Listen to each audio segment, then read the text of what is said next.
Hi மக்களே வணக்கம் welcome to my channel. So இன்றைக்கான மதியம் உணவு என்னன்னு தான் பார்க்க போகிறோம்.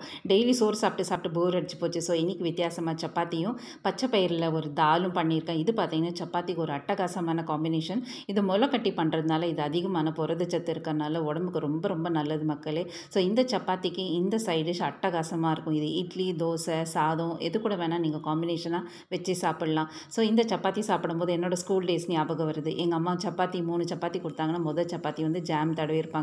ரெண்டாவது சப்பாத்தியில் பார்த்தீங்கன்னா ஏதாவது ஒரு துவையல் இருக்கும். மூணாவதுல பார்த்தீங்கன்னா ஏதாவது ஒரு வெஜிடபிள் ஸ்டஃப் பண்ணி ரோல் பண்ணியிருப்பாங்க. ஸோ ஒரு 3 சப்பாத்தி சாப்பிடும்போது 3 விதமான ஒரு ஃப்ளேவர் இருக்கும். ஸோ அதே ஞாபகத்தில் நானும் இன்றைக்கி வந்து 3 ஃப்ளேவரில் வந்து சப்பாத்தி வச்சுருக்கேன். ஒன்றுத்தில் ஜாம் தடவிருக்கேன், ஒன்றுத்தில் வந்து சர்க்கரை ஸ்டஃப் பண்ணியிருக்கேன், 2 நார்மல் சப்பாத்தி. ஸோ இந்த மாதிரி உங்கள் கிட்ஸோட லஞ்ச் பாக்ஸ் ரெசிப்பியில் நீங்கள் ட்ரை பண்ணி பாருங்கள். கண்டிப்பாக அந்த பசங்க எல்லாருமே சாப்பிட்டுட்டு வந்துடுவாங்கன்னு டிஃப்ரெண்ட் ஃப்ளேவர்ஸில் இருக்கிறனால நம்மளுக்கு சாப்பிட்ணுன்னு டெம்ட் ஆகும். ஐ ஹோப் இந்த மெனு உங்களுக்கு ரொம்ப பிடிச்சிருக்குன்னு நினைக்கிறேன். பிடிச்சிருந்த லதாவோட சேனலை மறக்காமல் சப்ஸ்கிரைப்